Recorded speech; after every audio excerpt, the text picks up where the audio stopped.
And frequently he is still all in this race, I can assure you. Welcome back to State of the Union. This Tuesday's primaries bring another test for President Trump and his endorsements, and more broadly, the question of where the GOP is going. My panel is with me here. I'll start with you, Alyssa. What's the answer to that question? Well, it turns out that the opening and closing message of the 2020 election was stolen is not a winning message in Georgia. David Perdue's trailing, and Brian Kemp, who is a popular incumbent governor, is both benefiting from incumbency, but for actually delivering for the state. So this past week, he announced a deal he helped cut, bringing 7,500 new jobs for an electric vehicle factory to Georgia.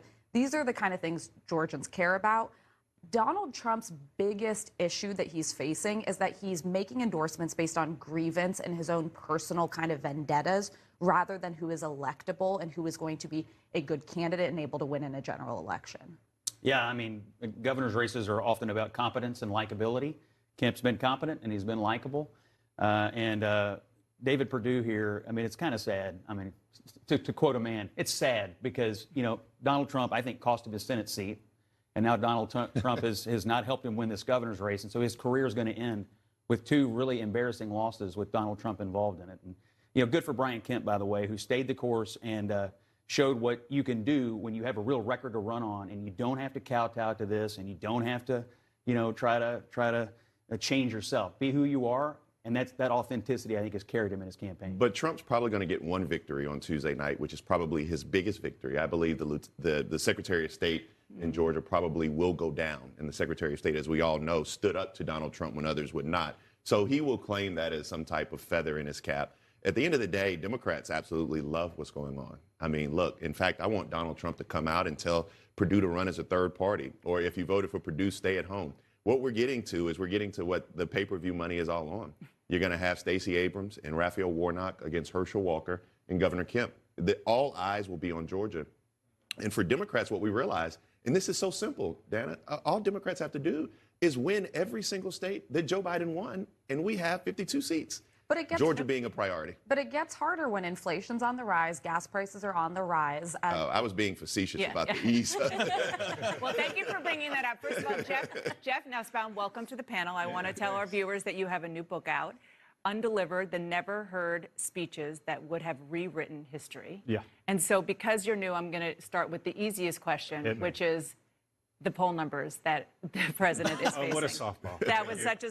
I mean, it's actually, in all seriousness, 78% say the U.S. is headed in the wrong direction. 78% also say the U.S. economy is in poor condition. You are a communicator. You are a speechwriter.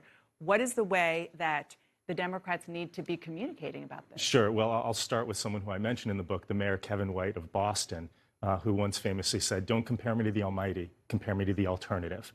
So President Biden is out there. He has a record to run on. He's been successful in creating jobs, a historic number, bringing unemployment down, a historic number, working to reduce costs for families. But he's not operating in a vacuum. Until now, he has been operating in a vacuum. He has been, for the first year of his presidency, speaking in largely empty rooms, in a weird way, debating himself. Now we see what he is up against, right? He's up against unelected judges making rules for the vast majority of Americans. He's up against Republicans who have finally put something forward. If you count what Senator Rick Scott, Senator from Florida, has done, is putting something forward. And so he will have something to say about what he's done, but he'll also have something to say about what the alternative is. Is that going to work? I mean, sorry, no.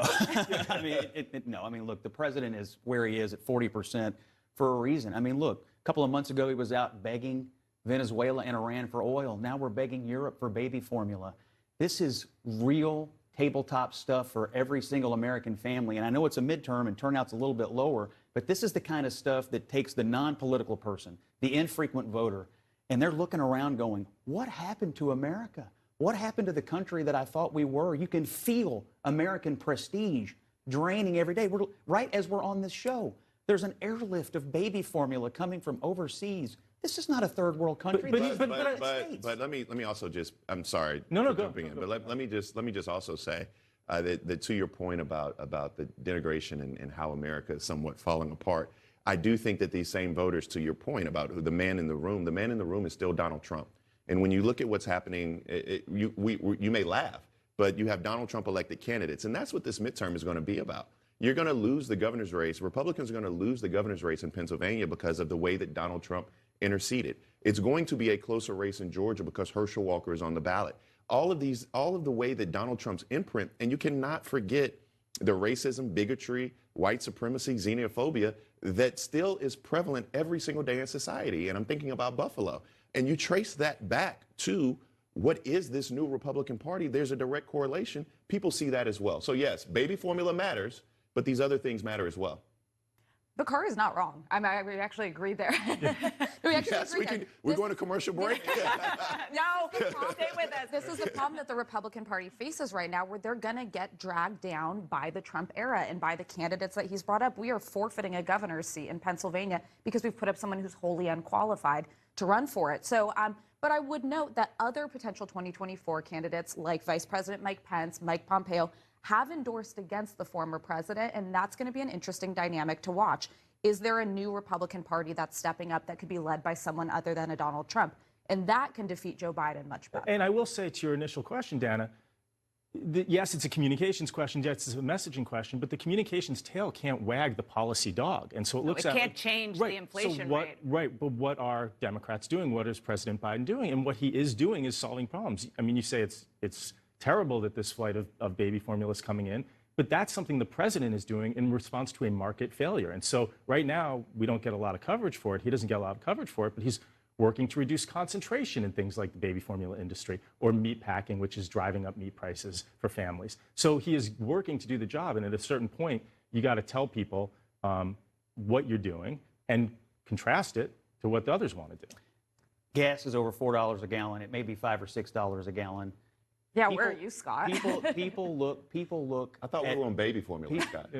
Yeah, and when you're out driving around from store to store, paying $5 a gallon, it doesn't feel very good. But I mean, your point falls on deaf ears when you have 132 Republicans, I believe it was, who vote against. No, but this bill was a bailout for the FDA for the same people who failed to actually deal with the Abbott recall and let us. But at least we do understand that it's a market failure.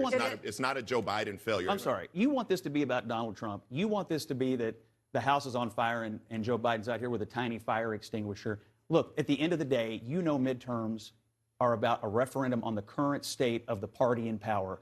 And none of the people at this table can say the Democratic Party is doing anything about the problems of the American people when it comes to inflation, gas prices, baby formula, and the idea that America is no longer the light of the world. That's just not true. I mean, you just were complaining about us shipping in baby formula. You're putting the fact that we have to. The fact that we have to. But that's not. Joe Biden is not in the back mixing baby formula. The reason that who shut down the factory? It had to be shut down. Who shut down the factory? It had to be. It was a massive failing of the Who shut down the factory? Right, but what company had zero redundancy in their supply chain because they're busy buying back stock? Who shut down? Bidens administration shut down the factory. So these are structural problems, right? The president doesn't have a silver bullet, but he is firing a ton of silver buckshot at problem and problem and problem. Before we go, really quickly, you mentioned Buffalo. Jim Clyburn had a really stunning quote in the Washington Post. He said, "I thought in difficult times that this too shall pass. I'm not too sure anymore. I'm really not. The country is in danger of imploding. Democracy is in danger of disintegrating. Maybe autocracy is the future of the country." Yeah, I mean, I hear Scott snickering, but I think that this is why we actually need to teach the history of this country to more people. Because the fact is there's an entire generation that includes Jim Clyburn and my father. My father was 10 years old when Emmett Till was killed. Jim might have been 13, 14. This is very real. I mean, you go from Emmett Till, you go from the Edmund Pettus Bridge, you go to Jimmy Lee Jackson, Medgar Evers, you go to Charleston, South Carolina. These individuals were not killed because they were shopping in the wrong aisle. These individuals were killed because they were black.